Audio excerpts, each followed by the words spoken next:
How Blepharospasm patients see the world, a POV video. Mrs. B used to have a normal and independent life, working, doing everyday tasks such as shopping, driving, and socializing. This was until Mrs. B developed uncontrollable forced blinking, which steadily became worse, deteriorating her vision. She was diagnosed with blepharospasm.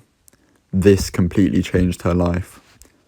The uncontrollable and long-lasting closure makes her see the world as a fragmented image. Reading a book or newspaper became basically impossible. Exposure to sunshine or bright lights would further trigger the blinking. To minimize symptoms, she has been prescribed orange-tinted filter glasses. Daily tasks became a challenge, and going shopping became a nightmare. Her eyelids blink so much that it seems as though the product labels are moving. Finding a shopping item and reading the label is almost impossible, and she often needs to ask for assistance. However, while talking to the assistant, the frequency of her blinking further increases. This made her very embarrassed. Even finding the product aisles is frustrating, making her go round in circles within the supermarket. Finding specific products in the bakery and deli counters and reading their prices is basically impossible. The blinking is so frequent, she can only see a fragmented image of what's in front of her.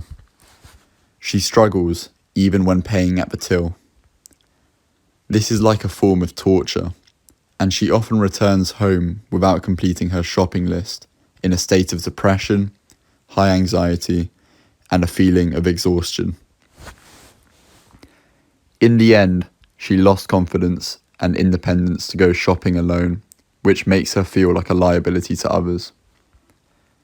Since the disease started, she's gone from being an extrovert to being much more withdrawn. Apart from the multidisciplinary treatment she is on, there are a few symptom alleviating tricks which reduce her blinking frequency, such as being surrounded by the plants and trees in a garden, speaking a foreign language, dancing. When she drives, her eyes are wide open, as long as she doesn't speak. Sorry dear, better to avoid talk while I'm driving. She had learned that different people have different symptom alleviating tricks. This story is about Mrs. B, who was diagnosed with blepharospasm 13 years ago. She was seen by 4 specialists before getting her diagnosis and starting treatment to reduce symptoms. She has tried unconventional treatments, such as acupuncture and hypnotism, both to no avail. Unfortunately, she developed MEG syndrome, and her quality of life has further deteriorated. As Mrs. B has previously said, none of my symptoms are life-threatening, but they are certainly about 85% life-changing. Sometimes I have days when I find it difficult to engage with anything. I just have to give in to it. The understanding of this condition needs to be improved, and more research on the disease is needed.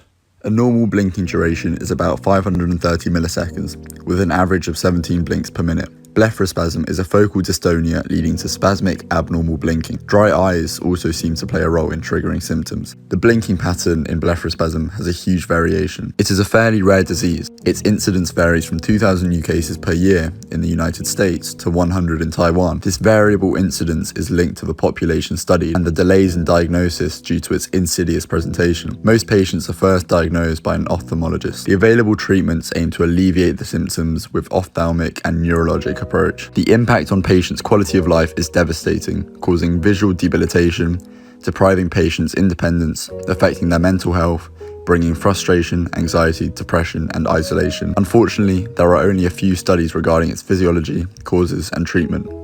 Thanks for your attention.